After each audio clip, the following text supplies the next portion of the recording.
this settlement could save us billions of dollars that could have been pursued by Iran, so there was no benefit to the United States in dragging this out. With the nuclear deal done, prisoners released, the time was right to resolve this dispute as well.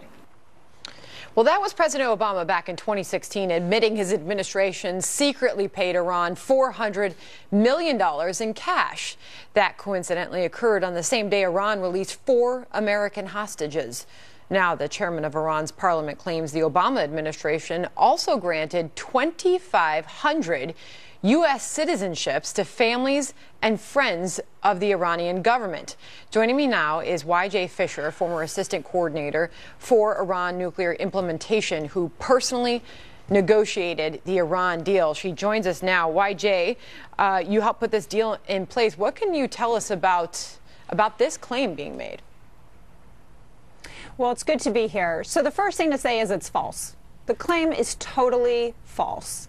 And if you're wondering why we're seeing a story like this come out of Iran, it's because it's a sign that the daggers are out for Iranian President Hassan Rouhani. When President Trump pulled out of the Iran nuclear deal, he really weakened Rouhani. And he ensured that Rouhani would never be able to deliver economically for the people of Iran. This story that we're seeing today is designed to drive home with the disgruntled population in Iran just how elitist and out of touch Rouhani is. And I would just say that when President Trump pulled out of the deal and he weakened Rouhani, I think for some in the Trump administration, that was the goal. They actually thought that this would be good and help to bring about the kind of regime change that they want to see in Iran. What concessions did President Obama make? Very few. I mean, one of the things that's unappreciated is just how hard a bargain the Obama administration drove, and they got a great deal. And we see that. I know that might sound hollow to I know that might sound strange to a lot of your viewers, but we're seeing that as President Trump moves forward with North Korea, we're seeing just how hard these kind of deals are. I mean, I know in your piece you feel that eventually the Trump administration, based on their experience with North Korea, will come around to what the Obama administration did with Iran. You know, the days leading up to Trump's withdrawal of this Iran deal, you wrote about this in the Los Angeles Times. Trump is going easy on Iran. You said he's actually going easy on Iran by focusing so intently on the nuclear deal that he's lost sight of a larger strategy that would effectively contain Iran in the region. What was your point? What are you trying to say there? Actually, President Trump just drove this home the other month when he said, now we look at Iran and they're not a threat anymore. Look at Syria, look at Yemen. We don't have to worry about Iran. I'm still worried about Iran in the region, and I imagine most of your viewers are as well. We need a strong effort to push back on Iran's activities across the Middle East. And we don't see Trump doing that. He's been single-mindedly focused on tearing up the Iran nuclear deal.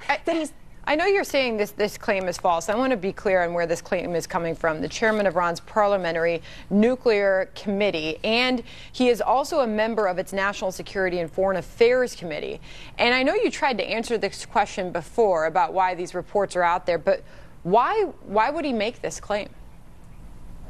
Well, he's a hardliner, and the hardliners really see this as this is their moment to take over the presidency. Rouhani is weaker than he's ever been before. There are protests in the streets, and they want regime change in Iran as well, and they want to replace Rouhani with someone even more hardline. As far as response to this, one State Department spokesperson who I know was also involved in this deal, Marie Harf, she said this sounds like totally made up BS. But asked about the cleric's claim, the State Department says we're not going to comment on every statement by Iranian official. The Department of Homeland Security declining to comment. A representative from Obama Homeland Security, Jay Johnson, could not be reached for comment. So we're getting your reaction because you were intimately involved in that deal, and good to have you on the program tonight. Well, thank you very much. Thank you. Next, Maxine Waters, not backing down. I know that there are those who are talking about censoring me, talking about kicking me out of Congress, talking about shooting me. All I have to say is this. If you shoot me, you better shoot straight. There's nothing like a wounded animal. Bill Bennett is here next on the impact of this lack of civility on our society as a whole.